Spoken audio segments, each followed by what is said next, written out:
Hey guys, welcome to this week's installment of Body Bestie Fridays. I have a bit of a confession to make. I have been quite under the weather this week, so as you can hear from my beautiful drag queen voice, I'm suffering a bit of a cold. So some of the content that I had prepared today hasn't been fully researched. So next week I will be sharing in its entirety negative self-talk and how it really affects you and how it affects your body image. But today, instead of delving really deeply into that content, I'm just going to share with you a really quick story involving negative self-talk and involving how I very nearly let negative self-talk affect a really big achievement that I managed to make.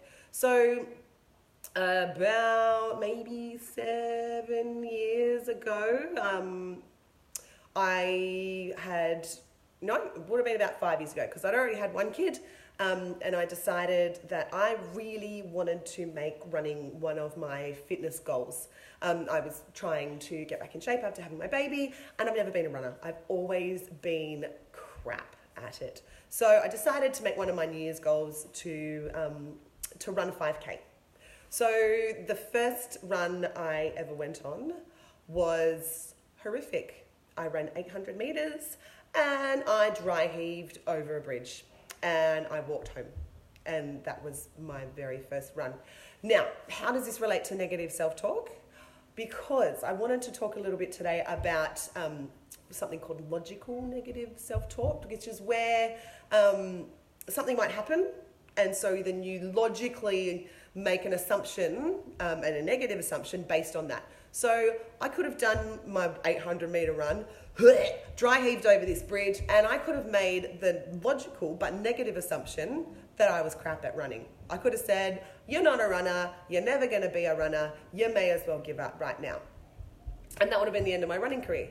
But instead, what I chose to do is to flip it around and say, okay, that was terrible, but it was a good first go. So next time I go out on a run, I'm going to run 900 meters. And then I'm going to run a kilometer. And so instead of trying to run 5K in my first go, I just added on just 100 meters every time to my run. So it was really small increments, and I built it up and I built it up. And then I added a kilometer, and then I hit 5K, and I was like, you know what, I think I can do 7. And although my running career isn't very recent because of lots of ankle injuries, I can fairly easily run a 10K now.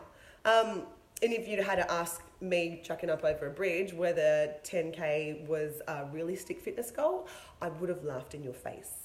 So my point is that you can make a decision about how you speak to yourself about something that your body may or may not be able to do, and you could possibly assume that you're not meant for that. And you could possibly assume that you're not ever going to be good at that, but you could be wrong.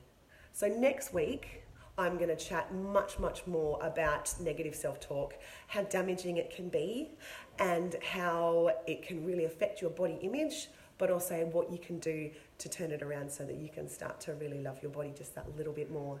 So that's it from me today. I'm going to get up there and train one client this afternoon, and then I think I'm going to come home and get on the couch. So have a fantastic weekend, and I'll catch you on the flip side. Thanks, guys.